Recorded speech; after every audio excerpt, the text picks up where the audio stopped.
Hello students, कैसे हैं आप सब। तो स्टूडेंट्स, आज के इस वीडियो में हम लोग बात करेंगे chapter 9 class 11th kinesiology biomechanics and sports physical education का। ये 9th चैप्टर है क्लास 11th के लिए, और इसमें हम इम्पॉर्टेंट पॉइंट्स डिस्कस करेंगे, ठीक है। और इससे पहले जो वीडियोज़ हमने बनाए हैं उसमें चैप्टर 8, 7, 6 इस तरीके से आप देख सकते हैं, ठीक है। तो अब चलिए पहला जो पॉइंट है उसको हम लोग पढ़ लेते हैं। पहले पॉइंट में कह रहे हैं An important component of sports training is skills improvement। मतलब इसमें कह रहे हैं कि जो इम्पॉर्टेंट कंपोनेंट होता है, एक इम्पॉर्टेंट हिस्सा या एक इम्पॉर्टेंट चीज़ जो है स्पोर्ट्स ट्रेनिंग में, वो है स्किल्स का इम्प्रूव होना। यानी कि स्पोर्ट्स ट्रेनिंग के दौरान एक महत्वपूर्ण चीज़ होती है कि जो योग्यता है, जो स्किल्स हैं, उसको इम्प्रूव करना, ठीक है। नेक्स्ट पॉइंट है In biomechanics, we study about the laws of mechanics related to the movements of the body। यानी कि इसमें कह रहे हैं कि बायोमैकेनिक्स क्या है। बायोमैकेनिक्स में हम पढ़ते हैं किस बारे में, हम पढ़ते हैं मैकेनिक्स के लॉ, यानी कि मशीन से रिलेटेड लॉज, ठीक है। मैकेनिक्स के लॉ पढ़ते हैं हम लोग related to the movement of our body या ऑफ द बॉडी। यानी कि जो बॉडी से रिलेटेड जितने भी मूवमेंट्स होते हैं, ठीक है, हमारी बॉडी में जो भी मूवमेंट्स होते हैं उनके बारे में हम उनका क्या मैकेनिज़्म है, उनके बारे में हम बायोमैकेनिक्स में पढ़ते हैं, ठीक है। नेक्स्ट वाली ये जो पॉइंट है हमारे पास, ठीक है, इस पॉइंट में कह रहे हैं काइंसियोलॉजी में हम ह्यूमन मूवमेंट्स के बारे में पढ़ते हैं, ठीक है, in the light of biomechanics, anatomy and physiology. देखो, काइंसियोलॉजी में हम किसके बारे में पढ़ते हैं, हम मूवमेंट्स के बारे में पढ़ते हैं, ठीक है। किस किस चीज़ के साथ में, बायोमैकेनिक्स, एनाटॉमी और फिजियोलॉजी जो सब्जेक्ट हैं इनकी लाइट में, यानी कि इनके मार्गदर्शन में हम पढ़ते हैं, ठीक है। नेक्स्ट जो हमारे पास पॉइंट है वो है the word kinesiology is derived from the Greek word kinesis meaning movement and logia meaning study. मतलब इसमें क्या बोल रहे हैं कि जो काइंसियोलॉजी शब्द है, ठीक है, ये एक ग्रीक शब्द काइनेसिस से लिया गया है जिसका मतलब होता है मूवमेंट, ठीक है। और जो लॉजिया जो है, ठीक है, एक लॉजिया शब्द से लिया गया है जिसका मतलब होता है स्टडी, ठीक है। तो काइंसियोलॉजी किसकी स्टडी हो गई, मूवमेंट की स्टडी, ठीक है। नेक्स्ट पॉइंट हम 5th वाला डिस्कस करते हैं। देखिए, kinesiology is the study of movement, ये तो हम लोगों ने पढ़ लिया। 6th में पढ़ते हैं, 6th वाला जो पॉइंट है, we study the movement of human body. हम लोग मूवमेंट ऑफ ह्यूमन बॉडी, यानी कि बॉडी जो ह्यूमन बॉडी है उसका मूवमेंट थ्रू काइंसियोलॉजी। अच्छा, हम पढ़ते हैं मूवमेंट जो होता है ह्यूमन बॉडी का, ठीक है, किसके थ्रू पढ़ते हैं, काइंसियोलॉजी में। तो अगर मैं आप लोगों को बताऊं, इसमें बहुत सारे पॉइंट इंटर रिलेटेड हैं, लगभग सेम से पॉइंट हैं, बिल्कुल सिमिलर से पॉइंट हैं, ठीक है कुछ, लेकिन हम फिर भी इसको पढ़ेंगे। तो नेक्स्ट है kinesiology is often known as muscles balancing और एनर्जी बैलेंसिंग। देखिए, काइंसियोलॉजी क्या है, मूवमेंट की स्टडी करते हैं हम इसमें, लेकिन ये जो है इसको हम कहते हैं मसल्स बैलेंसिंग के नाम से भी इसको जाना जाता है, या फिर एनर्जी बैलेंसिंग के नाम से भी, ठीक है। नेक्स्ट हम बात कर लेते हैं पॉइंट नंबर 8। बायोमैकेनिक्स एक ऐसी फील्ड है स्टडी की जिसमें हम मैकेनिकल लॉज पढ़ते हैं, ठीक है, जो लिविंग ऑर्गेनिजम्स के जितने भी मूवमेंट होते हैं, ठीक है, उनसे जुड़ी हुई जो भी मैकेनिकल लॉज होते हैं उनके बारे में हम बायोमैकेनिक्स में पढ़ते हैं, ठीक है। बहुत सिमिलर सी डेफिनेशंस हैं ये, ठीक है, तो याद रखिएगा सही से। तो वर्ड बायोमैकेनिक्स, ये जो बायोमैकेनिक्स है ना, ये जो शब्द है ये बायो और मैकेनिक्स से मिलकर बना है, जहाँ पे बायो का मतलब होता है, देखो, लिविंग थिंग्स, ठीक है, और मैकेनिक्स का मतलब क्या होता है, ब्रांच है, ये एक फिजिक्स की ही ब्रांच है, ठीक है, जो मूवमेंट, किसी भी ऑब्जेक्ट के मूवमेंट के बारे में पढ़ाया जाता है इसमें, with the help of mechanical principles. Mechanical principles की हेल्प से किसी भी ऑब्जेक्ट के मूवमेंट के बारे में पढ़ते हैं, ठीक है, तो वो ब्रांच है ये फिजिक्स की, ठीक है, जिसको हम मैकेनिक्स कहते हैं। और बायो का मतलब होता है लिविंग थिंग्स, ठीक है। नेक्स्ट है कॉन्ट्रैक्शन और जो रिलैक्सेशन होता है मसल्स का, ठीक है, contraction and relaxation of muscles produce and control movements in the body. देखो, जो बॉडी का मूवमेंट होता है ना, वो कॉन्ट्रैक्शन और रिलैक्सेशन की वजह से होता है मसल्स के, ठीक है।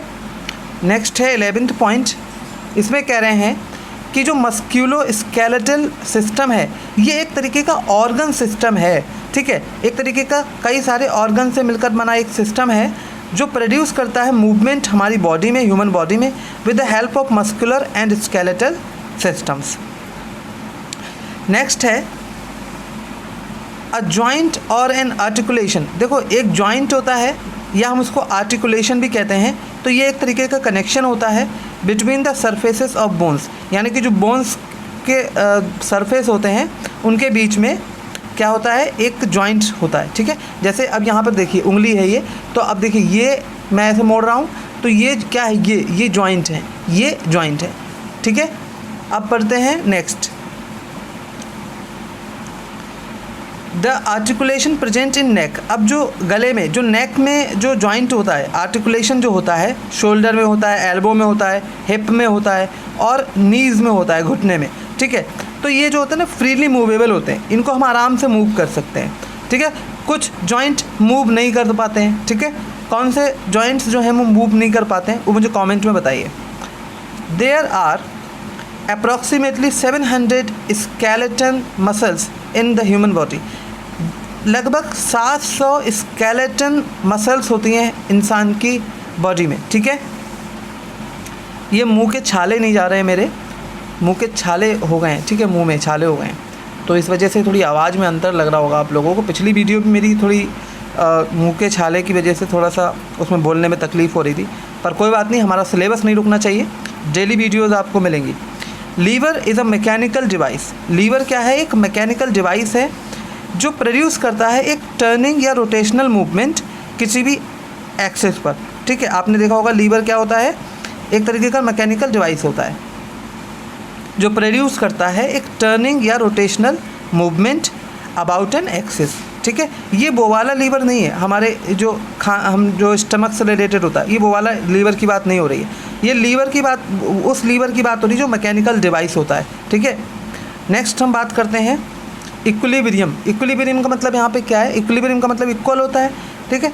ये एक ऐसी स्थिति होती है, एक ऐसी स्टेट होती है जिनमें जो अपोजिंग फोर्सेस होते हैं ना वो बैलेंस रहते हैं, यानी कि बाहर से या अंदर से, जैसे मान लो कोई भी फोर्स हो रहा है, अब जैसे मैंने ये दोनों हाथों को जोड़ा, अब मैं ये अगर ये दम लगा रहा हूँ यहाँ पे ये, ठीक है, तो यहाँ से भी उतना फोर्स लग रहा है, यहाँ से भी, तो ये ना इधर जा रही है ना इधर जा रही है, ये सिर्फ बीच में रह रही है उंगलियाँ, तो इसका मतलब यहाँ पे क्या हो रहा है, ये इक्विलिब्रियम की स्थिति हो गई, ठीक है।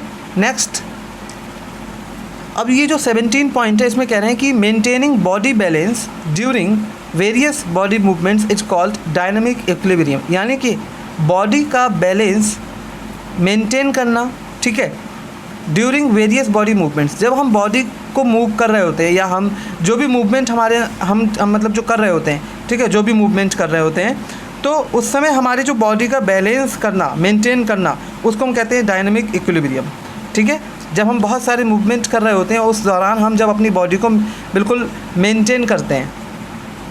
फिर है डायनामिक स्टेबिलिटी। डायनामिक स्टेबिलिटी का मतलब क्या होता है, डायनामिक मतलब according to the situation condition react करना, ठीक है। तो डायनामिक स्टेबिलिटी का मतलब क्या होता है, स्थिरता। स्टेबिलिटी मतलब स्थिरता। तो डायनामिक स्टेबिलिटी एक तरीके का बैलेंस होता है बॉडी का जब हम मूवमेंट करते हैं, ठीक है। अब यहाँ पर आप लोग थोड़ा सा देखिए इसमें और इसमें अंतर क्या है। जैसे मेंटेनिंग बॉडी बैलेंस, यानी कि अपनी बॉडी के बैलेंस को मेंटेन करना, जब हम कई सारे मूवमेंट कर रहे होते हैं तो उसको हम कहते हैं डायनामिक इक्विलिब्रियम, ठीक है, यानी कि बैलेंस में रखना, ठीक है, कई सारे बॉडी मूवमेंट्स के दौरान। और ये डायनामिक स्टेबिलिटी क्या है, इधर balance of body during the movement, तो लगभग सिमिलर है। इसमें क्या है कि कई सारे मूवमेंट हो रहे हैं, मूवमेंट्स कई सारे होते हैं, मतलब इसमें कई सारे मूवमेंट्स हमारी बॉडी कर रही है और उस समय हम अपनी बॉडी के बैलेंस को मेंटेन रख रहे हैं, तो वो डायनामिक इक्विलिब्रियम हो रहा है, ठीक है। डायनामिक स्टेबिलिटी मतलब क्या हो रहा है कि ये एक तरीके का बैलेंस होता है जब हम कोई मूवमेंट कर रहे हैं, ठीक है। नेक्स्ट है, ये लगभग सिमिलर है, इसके बारे में मैं और आपको विस्तार से बताऊंगा, ठीक है। नेक्स्ट है सेंटर ऑफ ग्रेविटी। एक ऐसा पॉइंट होता है, ठीक है, which the effective weight of a body is centred. मतलब सेंटर ऑफ ग्रेविटी का मतलब क्या होता है, जहाँ पर इफेक्टिव वेट होता है बॉडी का सेंटर। जैसे मैं आपको एक एग्जांपल देता हूँ, मान लेते हैं मेरे पास एक स्केल है, ठीक है, या मान लेते हैं पेन है मेरे पास। तो जैसे ये है मेरे पास पेन, तो मैं इसको ऐसे इस तरीके से, देखिए अब ये क्या, ये क्यों रुका हुआ है पेन, क्योंकि यहाँ पर भी वज़न और यहाँ पर भी वज़न लगभग सेम है, और ये जो सारा वज़न है वो यहाँ पर ज़्यादा है, ठीक है। हम कह सकते हैं जो मेन सेंटर है, ठीक है, हम कह सकते हैं कि जो बॉडी का जो भी ग्रेविटी का सेंटर है, सेंटर ऑफ ग्रेविटी, वो यहाँ पर है, ठीक है, इस तरीके से। या आपने देखा होगा जब हम इस तरीके से पेन को, ठीक है, या हम किसी को भी, या कोई भी डंडा है इसको अपने हाथ पर ऐसे रोकने का प्रयास करते हैं, ठीक है, तो क्या होता है कि इसलिए रुक जाता है वो, क्योंकि उसका सारा जो सेंटर ऑफ ग्रेविटी है वो यहाँ इस पॉइंट पे होता है, ठीक है। सो स्टूडेंट्स, आई होप आप लोगों को प्रैक्टिकल भी समझ में आया होगा, ठीक है। तो स्टूडेंट्स, अगर आप लोगों को ये वीडियो पसंद आया तो प्लीज़ लाइक कीजिए, शेयर कीजिए, कमेंट कीजिए, अपने दोस्तों के साथ ज़रूर शेयर कीजिए, चैनल को ज़रूर सब्सक्राइब करें, ठीक है। और ये फिजिकल एजुकेशन के लिए जो चैनल है ये बहुत बेहतरीन चैनल है, आप लोग लगातार वीडियो देखते रहते हैं, इसके लिए बहुत बहुत धन्यवाद। मिलते हैं नेक्स्ट वीडियो में, थैंक यू।